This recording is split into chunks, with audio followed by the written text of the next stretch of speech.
and welcome to Sticky Notes, the classical music podcast. My name is Joshua Weilerstein. I'm a conductor, and I'm the chief conductor of the Aalborg Symphony and the music director designate of the Orchestre Nationale de Lille. This podcast is for anyone who loves classical music, works in the field, or is just getting ready to dive into this amazing world of incredible music. Before we get started, I want to thank my new Patreon sponsors, Melinda, Paul, Greg, Michael, Martin, Carl, and all of my other Patreon sponsors for making Season 10 possible. If you'd like to support the show, please head over to patreon.com/StickyNotesPodcast. And if you are a fan of the show, please take a moment to give us a rating or review on Apple Podcasts. It is greatly appreciated. So I've just returned from a week with the Orchestre Philharmonique de Gran Canaria. We did a program with just one piece, Shostakovich's 7th Symphony, the Leningrad Symphony. This is a very unusual, special piece, historically, musically. I did a show about it right at the beginning of the pandemic, which I didn't do like a sort of typical analysis, but it mostly told the story of the piece and the premiere of the symphony. This was a very special experience. It's not a piece that's played very often, partly because it has 10 extra brass players and 7 percussionists. On my Patreon mini episode this week, I went into the noise and hearing implications of this piece, which came up a lot during the week. But it was a really special experience. It's a wonderful orchestra, and the audience had never heard this symphony before because the orchestra had never played this symphony in its history. So this was really great. And I'm also this week going to be in Manchester with the BBC Philharmonic doing something completely different. A bunch of first symphonies, Haydn's First Symphony, Mozart's First Symphony, C.P.E. Bach's First Symphony, and Beethoven's First Symphony. It's been a little bit like walking out into fresh air after conducting the intensity of Shostakovich's 7th Symphony. For this week, I'm talking about a composer who you might not have heard of before, Lili Boulanger. This has been a really fascinating dive for me into a composer who I was familiar with but didn't know her music that well, and now I'm her biggest fan. So I really hope you enjoy this episode on Lili Boulanger.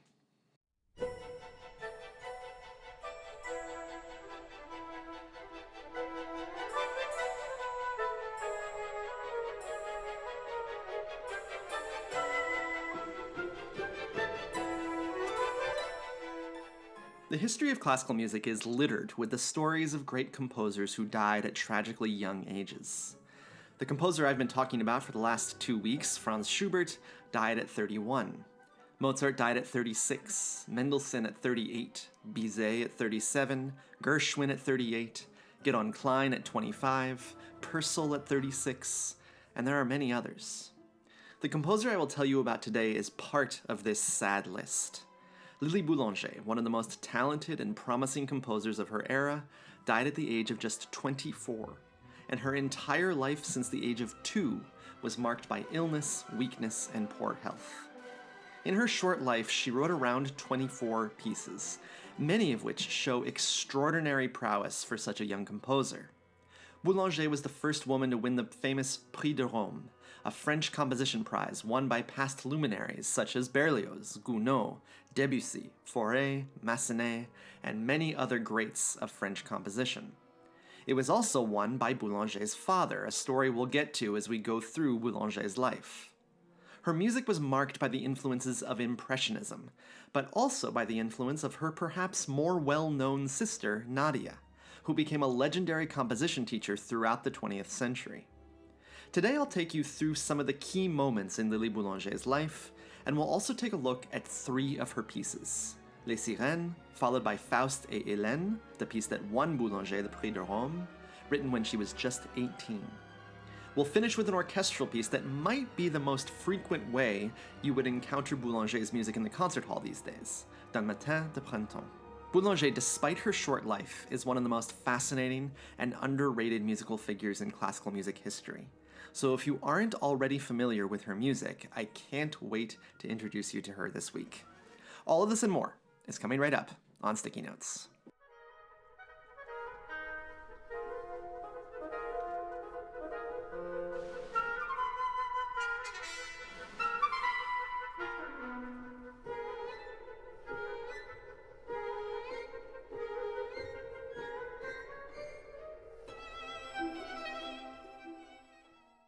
Lili Boulanger was born in Paris in 1893.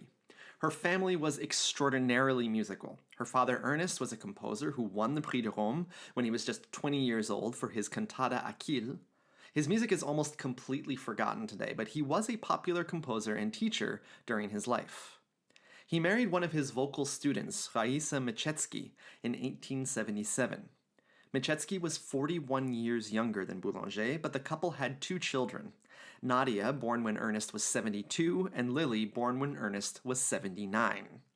He died when Lili was 7, but by this point, Lili had already begun exhibiting both her immense musical talent, but also the health problems that would plague her throughout her life. By the age of 2, she was already receiving musical instruction from her parents and older sister Nadia, and was able to recognize and sing melodies by ear. Unfortunately, she also, at the age of 2, contracted a case of bronchial pneumonia, which damaged her immune system irreparably. Despite this, she began accompanying her sister to her music classes, and by the age of 5 was already singing and learning the piano, violin, cello, and harp. She was barred from studying at the Paris Conservatoire due to her frail health, so she learned all of these instruments as well as composition as part of private study, heavily encouraged by her parents. Finally, at the age of 16, it seemed that she had the strength to go to the Conservatoire and to study. And when she was 18, she competed for the first time for the Prix de Rome, but she collapsed during her performance due to illness. One of her first ambitious pieces was written around this time, Les Sirènes, or The Mermaids. The piece is written, like many of Boulanger's works, with the voice in mind. It is written for solo soprano and 3-part choir, and despite its very short length, it immediately captures our attention.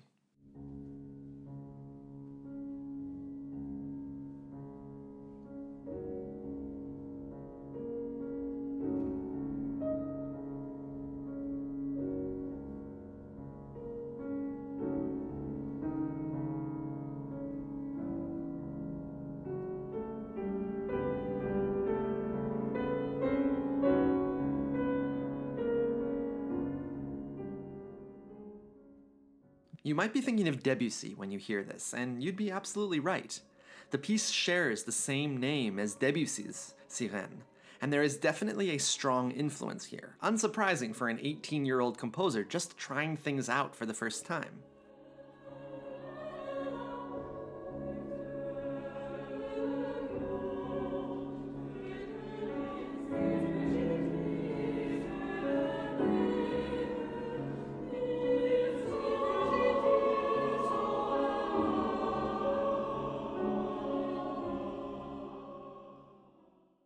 But actually, the fact that Boulanger in 1911 was being influenced by Debussy rather than someone else is surprising. Debussy was still considered quite a radical at this time, and his music was not universally beloved as it is today. His unique sense of harmony and atmosphere was not appreciated by many people, so it's a mark of Boulanger's adventurousness and curiosity that this was the direction she decided to go in her music. The piece begins with a piano introduction that sets up the text of the poem, written by Charles Grandmougain, and it works on 2 different levels. We could hear this ostinato, or repeated figure, as the rippling of the water, or as the tantalizing nature of the mermaids, who seduced boats into the rocks in order to destroy them.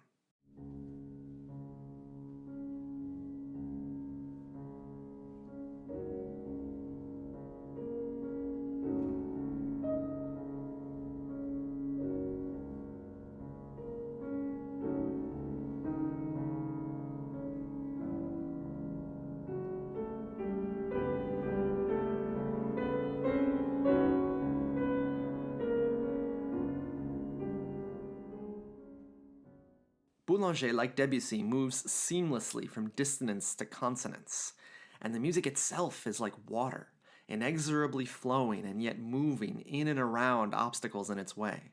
The 3-part choir enters in canon, with the text, "We are the beauty which charms the strongest men, trembling flowers of foam and mist, our fleeing kisses are the dream of the dead."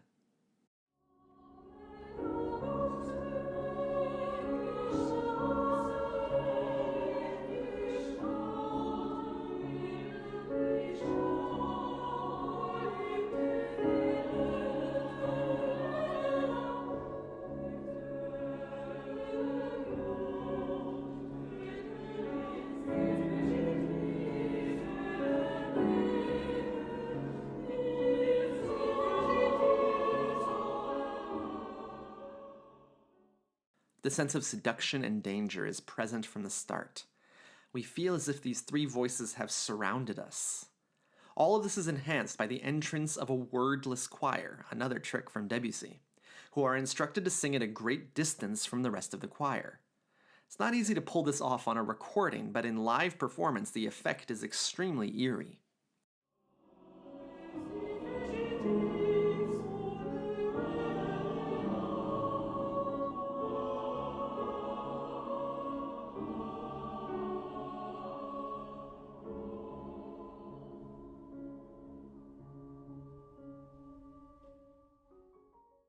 The second stanza is this. Amidst our blonde tresses the water gleams like tears of silver. Our shimmering glances are blue and green as waves. Now Boulanger radically changes the texture to match those shimmering glances. The register in the piano accompaniment shifts to the upper reaches of the piano, and a solo soprano now sings, focusing the lens on the scene.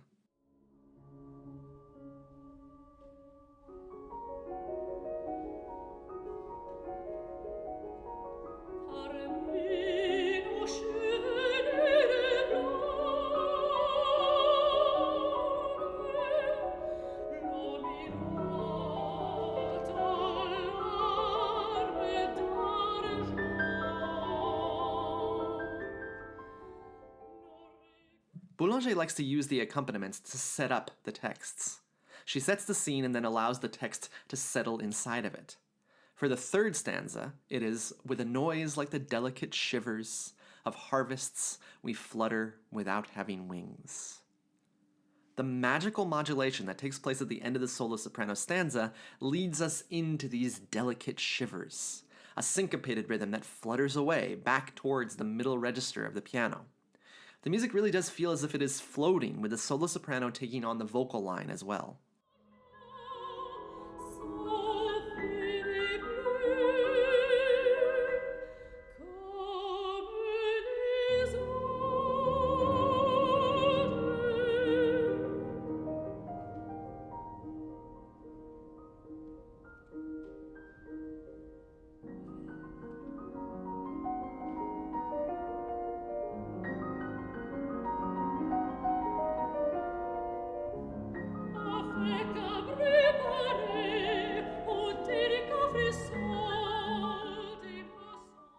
To accompany the vocal line for the final stanza, Boulanger returns to her 16th note accompaniment.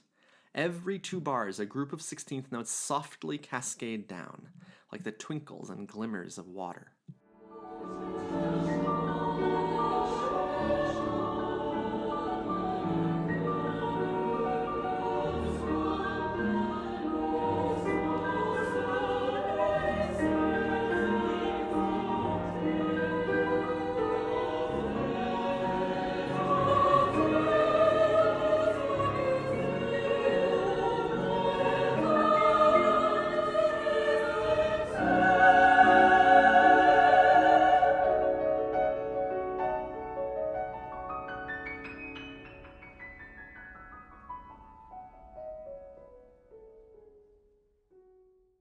And the choir returns again in canon for this final stanza. We seek tender victors. We are the immortal sisters, offered up to the desires of your earthly hearts. As the music reaches its climax, the piano is left alone once again, and all of the relentlessly gentle motion throughout the piece stops in its tracks, only to reintroduce the wordless choir as well as the first stanza.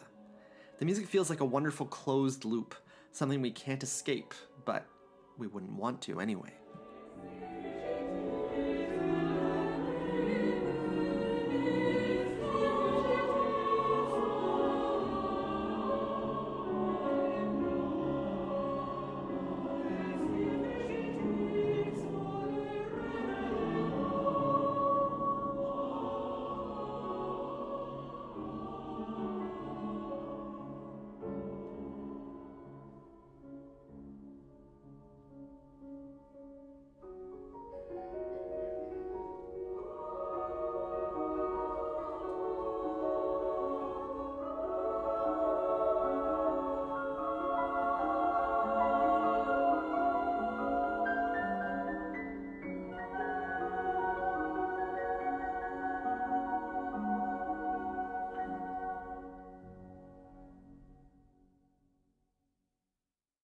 Now, I went fairly deeply into Les Sirènes because Boulanger used it as a practice run of sorts for the piece that did win her the Prix de Rome, Faust Et Helene.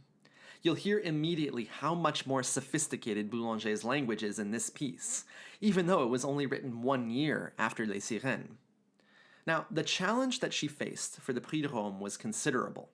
Boulanger and the other finalists for the competition were handed a text by Eugène Edenis, marking the moment where Faust is persuaded to sign over his soul in exchange for a moment of happiness. They were given 30 days to write a cantata, not only a full piano score, but a fully orchestrated score as well. Boulanger's achievement is remarkable. The jury voted 31 out of 36 to give Boulanger the grand prize, and it seems as if, forgive the phrase, a star had been born.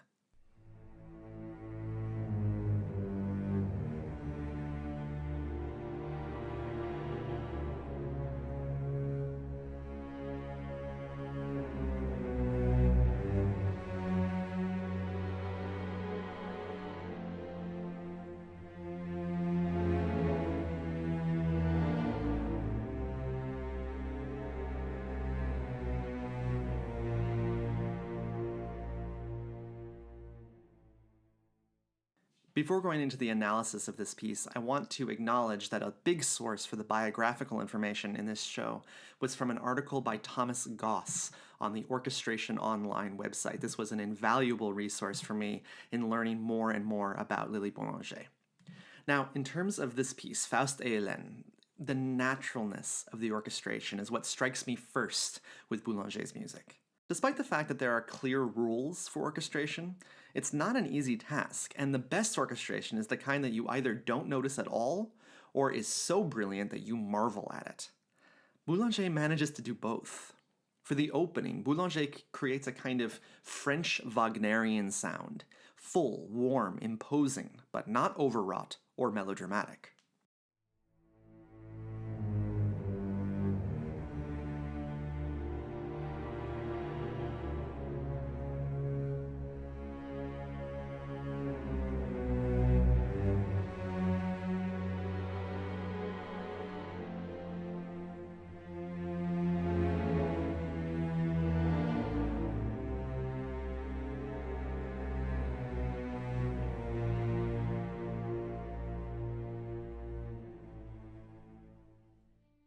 Now, something I always do when talking about unfamiliar composers is to compare them to composers we are more familiar with.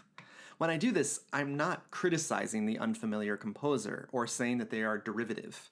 It's natural that a young composer would be influenced by his or her contemporaries and by the legends of the past. Here, Boulanger seems to be creating a unique blend of Wagnerian richness and Debussy-like crunchy yet pleasant harmonies. It creates a unique sound and one that, once again, captures our attention instantly.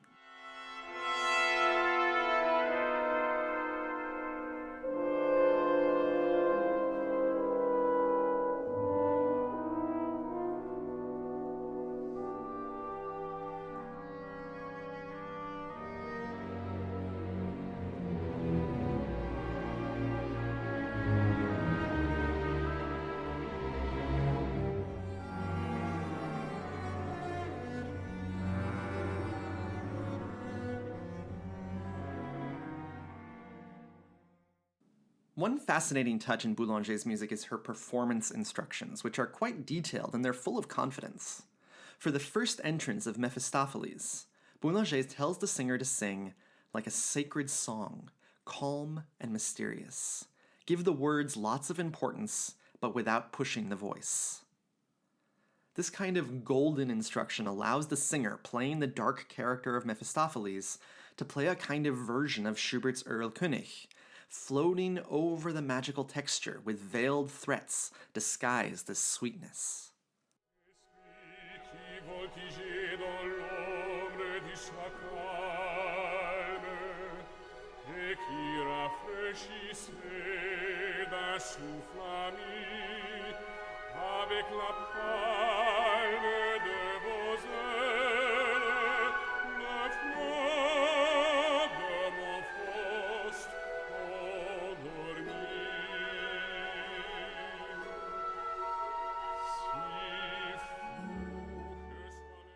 For the build-up towards the appearance of Hélène, Faust is instructed to sing as if inspired, and the build-up of passion and excitement is absolutely thrilling.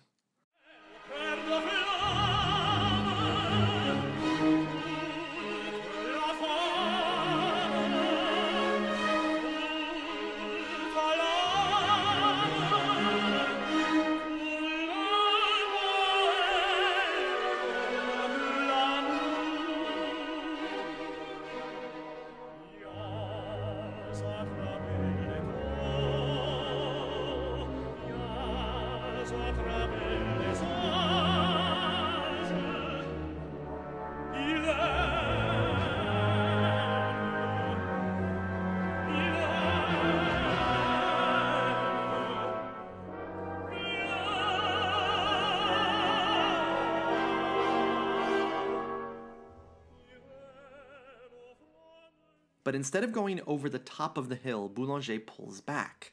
And in a passage that I find very similar to passages in Schoenberg's Verklärte Nacht, though he wouldn't write that piece until years after this one, Faust declares his love for Hélène with what Boulanger describes as concentrated passion. We still haven't seen her yet.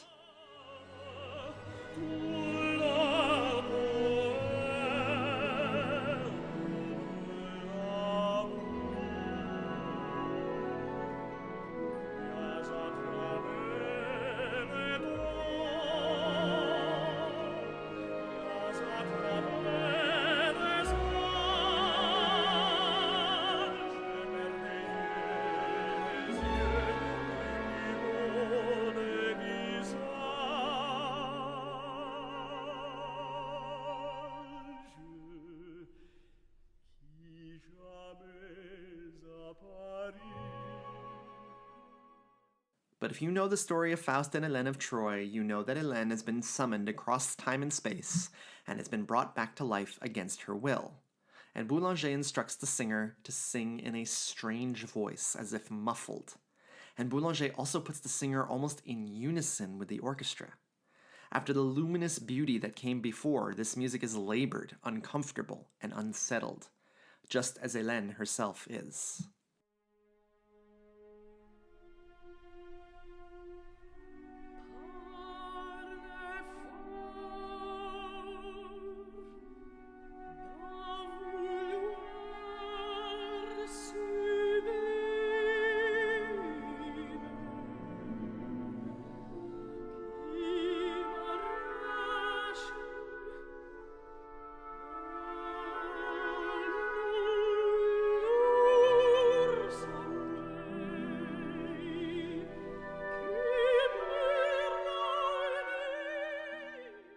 But the following dialogue, where Faust becomes ever more passionate, and Hélène begins to give in to this passion, has a remarkable combination of Wagnerian emotion, Debussy-like transparency, and Faure-like tenderness. The raptures that Boulanger was able to create during passages like this were part of the wild success this piece had in its initial performances. At the climactic moment, Faust forces a kiss onto Hélène. The kiss makes Hélène realize that she is alive again, and she is filled with the same burning passion as Faust.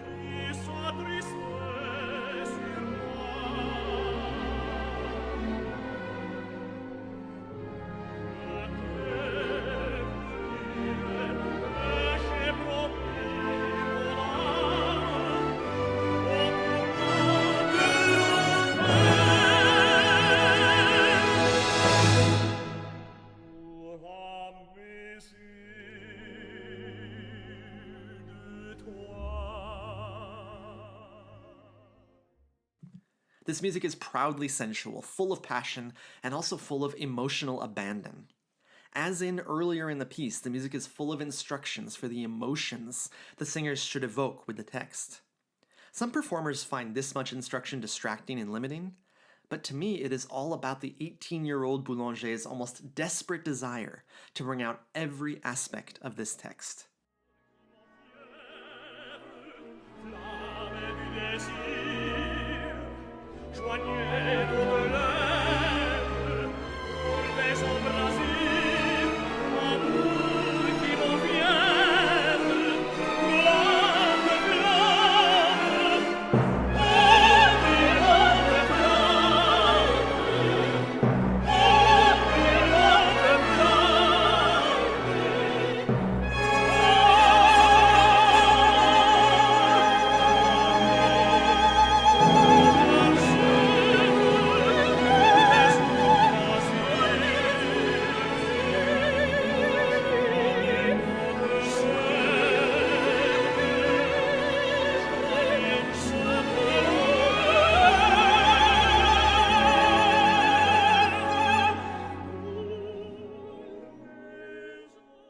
It is at this moment of profound joy that Mephistopheles appears once more. Suddenly a crowd of ghostly figures covered in blood approach Faust and Helene. These are soldiers who fought for Helene in the Battle of Troy, and they have returned to take her back to the grave. Mephistopheles explains that Helene must return to her grave, or else Faust will be dragged to hell with her. The radical change in the color and texture of the music is astonishing here. You wouldn't need my description to know that something has gone terribly wrong.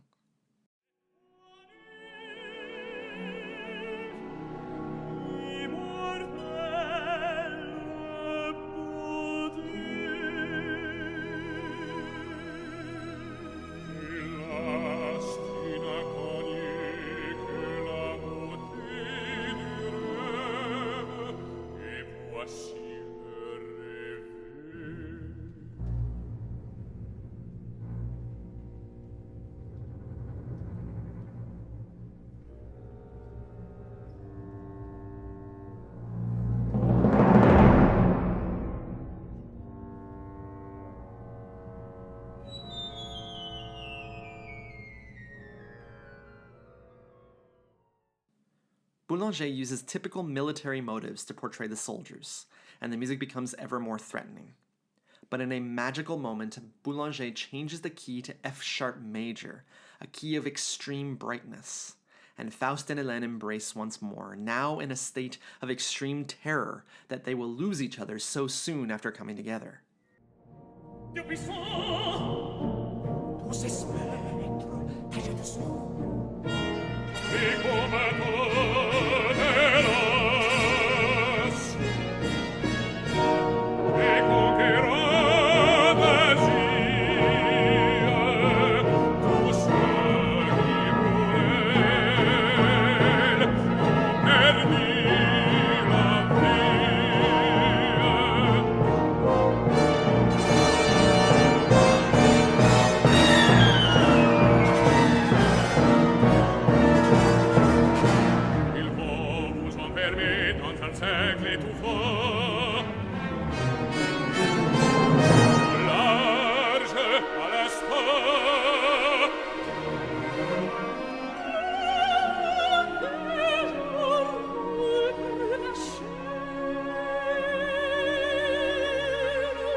The section concludes with Hélène instructed to sing with tenderness and great seduction, singing of her love, though it is brutally interrupted by the remorseless Mephistopheles.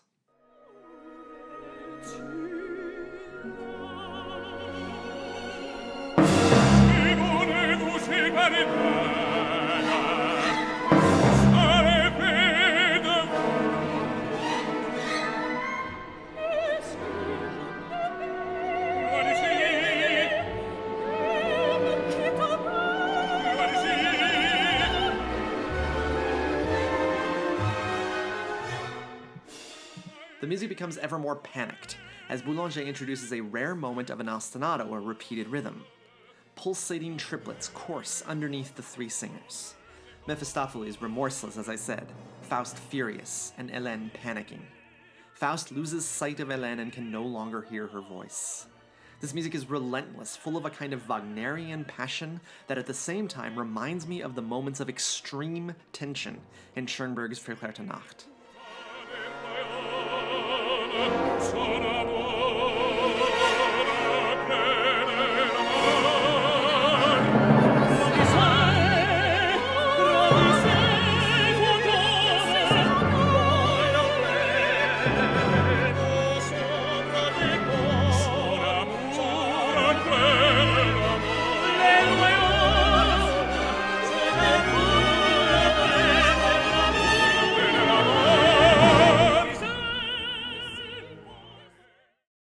We are rapidly approaching the end of this tragedy. Paris emerges from the crowd of ghostly soldiers and attempts to seize Hélène. Hélène cries out as she is taken, but Faust, who is consumed with fear and also jealousy, tries to fight Paris.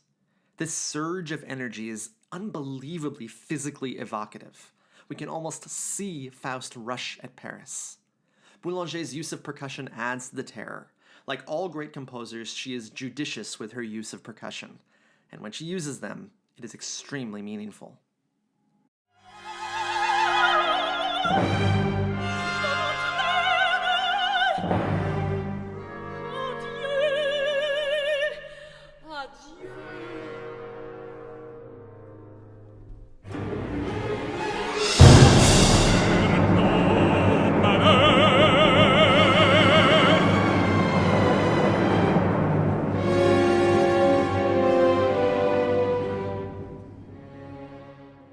The ending of the piece is suddenly upon us.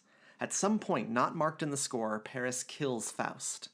The last word naturally belongs to Mephistopheles, who repeats the phrase sur nous malheur, on our misfortune, again and again.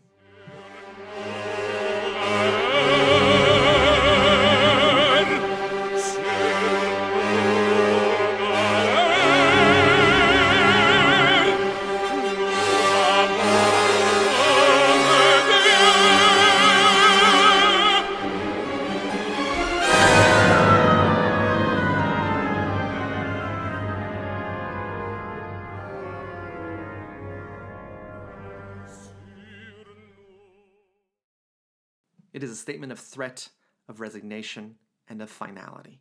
With again a kind of remorselessness, the music fades away with a surprising brevity. The entire story and the music is just cut off, just as Faust was.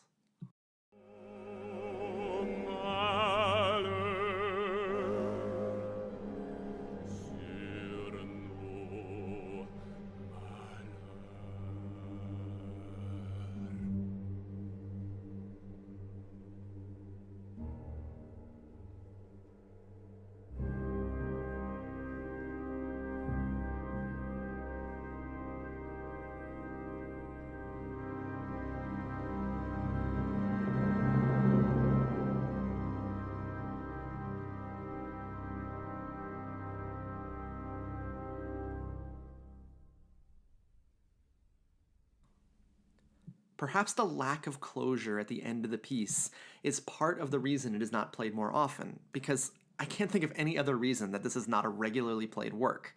I'm astounded that after its initial success that it basically disappeared from the concert stage. Perhaps it's also its length of around a half an hour, too short for an opera, slightly too long for a concert program, along with the expense of hiring 3 vocal soloists. But all of these quibbles aside, the emotional power of the piece and the skill with which it is portrayed is profound, especially coming from such a young and inexperienced composer. It's a work that I am looking forward to programming in Lille as music director of that wonderful orchestra. Before we look at the last work I want to talk about today, D'un Matin de Printemps, we need to pick up where we left off in Lili Boulanger's life story. Boulanger seemed to be destined for a brilliant career following winning the Prix de Rome. The newspaper Le Monde wrote about Faust Et Helene, quote, "A work absolutely beyond compare. At her age, such an ability, such a sense of the stage, a touching musicality, turn by turn caressing and despairing, rude and supple, and the innate ability to see and attain exactly the right means of expression. Her cantata was the revelation of the day." Another reviewer noted that Boulanger was the first woman to ever win the prize and wrote, quote, Do not be fooled, this deed stands on its own merits.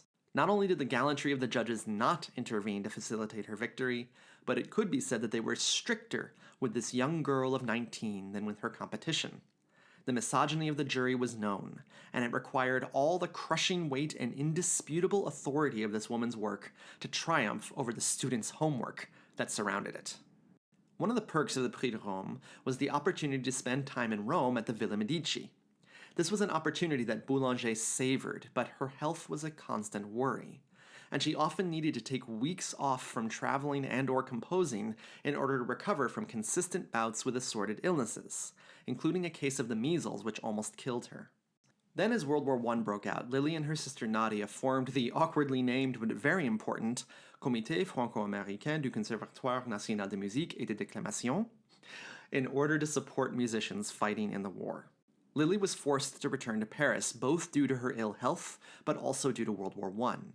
And it seems that at a certain point she was becoming unable to recover from this near constant illness. Despite this, she continued to write as much as she could, completing a remarkable work that I will be covering at a later date on the show, Psalm 130, and other assorted, mostly choral works. But we now come to the last pieces that Boulanger was able to complete before her death. Two pieces that were paired together, D'un Matin de Printemps, of a spring morning, and D'un Soir Triste, of a sad evening. Interestingly, Boulanger wrote both pieces in many different versions, including chamber versions as well as fully orchestrated versions. D'un Soir Triste was the last piece Lili completed by hand, and her sister Nadia was left to fill in the missing dynamics in the orchestral score. D'un Matin de Printemps has become one of Boulanger's most popular pieces, and if you've heard her music in an orchestral setting, it's probably been with this piece. Part of that has to do with its short length, but it is also an absolutely brilliant work that shows off in miniature all of Boulanger's remarkable talents.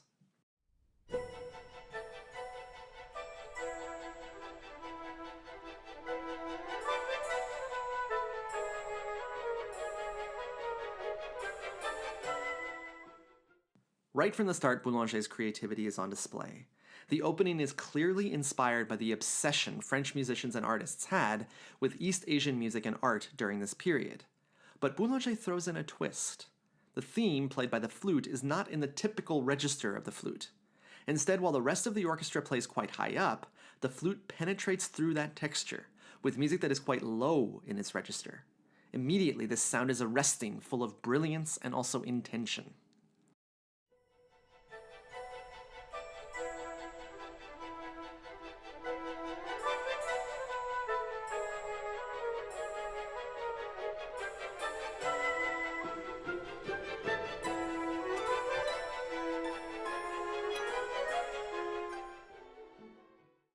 Even in her purely orchestral music, Boulanger is full of instructions for the players.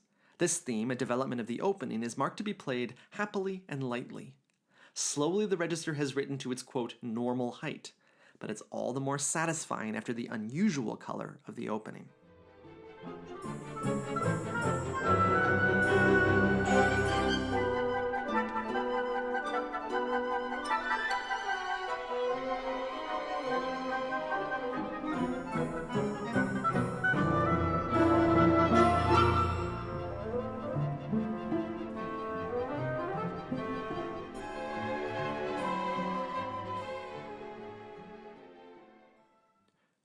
This is a short piece, but you could listen to it 100 times without picking up on all of the brilliant detail in the music. Listen to this next passage a few times, first focusing on the dialogue and color displayed in the way Boulanger passes the melody from instrument to instrument.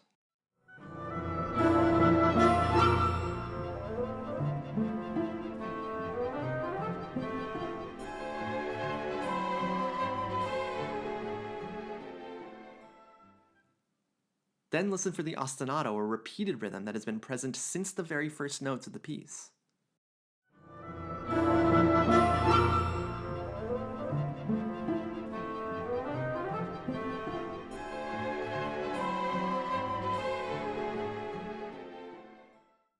There is such a brilliant energy created by these two elements, and there are plenty more of them going on under the surface as well. All this culminates in another bravura passage of orchestration, featuring the snare drum and the entry of the trumpet, accompanied by harmonics in the strings, creating a brilliant sheen to the music.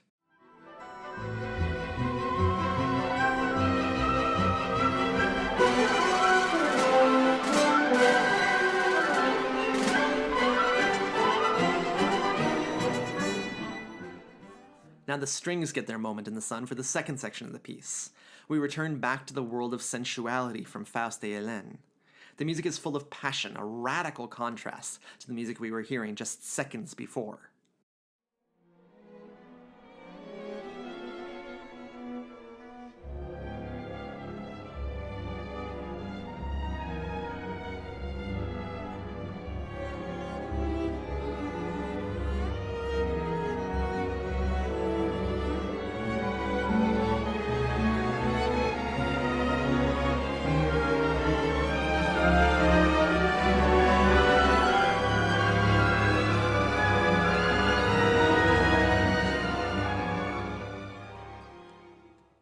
But the opening theme rushes back in now, but shorn of much of the brilliance that it displayed earlier. Now we hear only a snare drum, flutes, and a single oboe playing the theme. It's as if the opening music has to grapple with the expressive music in order to find its former brilliance.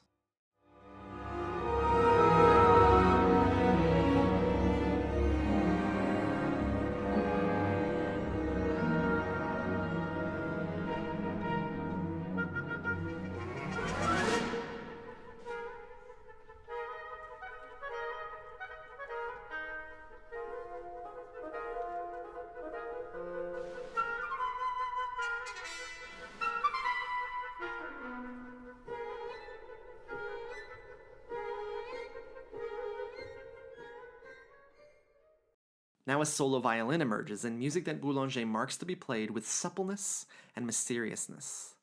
Everything happens so fast, though, that if you blink, you might miss it. This passage with the solo violin is almost immediately subsumed in a quiet mass of orchestral color, as the two themes now come together, enhancing each other's beauty with their contrasts. Listen to how the themes come in and out of this kaleidoscopic texture.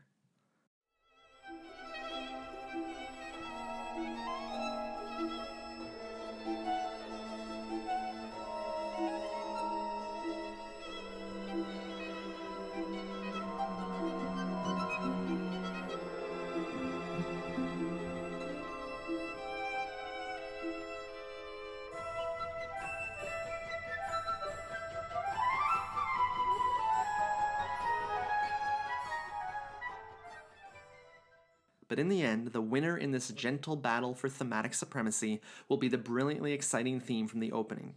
And with a splash of the whole orchestra, that opening sings out, led by the strings, finally convinced of the worthiness of this theme. And we rush off to the end of the piece, full of shine and confidence, right to the end.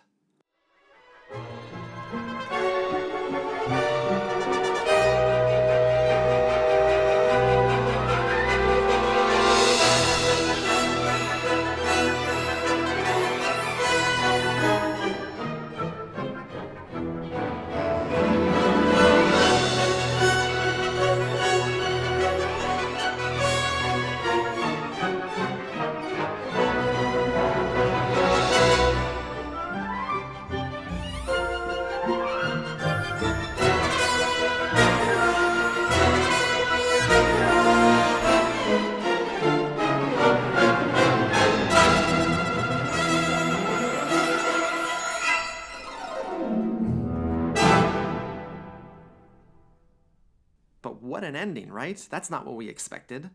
It's one final surprise in a piece full of them. There's no program to this piece other than its title, which leaves us to fill in the story, if there is one, in our imaginations.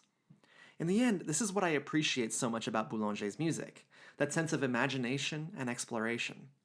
Every piece we've talked about today has had that sense of fantasy, of boldness, of creativity, and of the courage to explore every facet of the emotional spectrum. This is not something one would necessarily expect from an experienced composer, let alone one who was writing all of this music before she turned 25.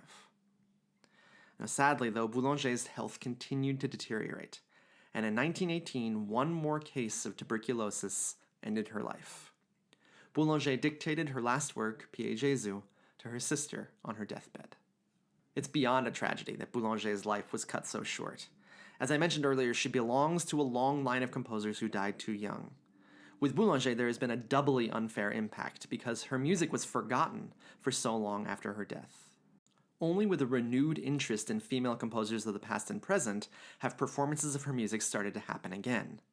I myself had never heard of Lili Boulanger until about 5 years ago, and I'm really excited to be performing her music for the very first time this year, and I'm thrilled to be in the process of planning many more performances of her music.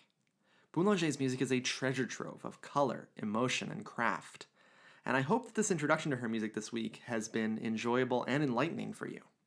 If you did like what you heard today, I recommend checking out Psalm 130 and the sister piece to D'un Matin de Printemps, D'un Soir Triste. In the meantime, thanks so much for listening to Sticky Notes today. We'll have some more exciting stuff for you in a couple of weeks, so don't miss our next episode. If you like what you heard today, please feel free to rate and review the show on Apple Podcasts. It really helps the show gain more visibility. And please send any questions to stickynotespodcast@gmail.com or my Facebook page @StickyNotesPodcast, and I'll get back to you as soon as I can. If you'd like to support the podcast monetarily, just head over to patreon.com/StickyNotesPodcast. Thanks again to Thomas Goss for being such an invaluable resource on this show, and I'll talk to you all again after a while.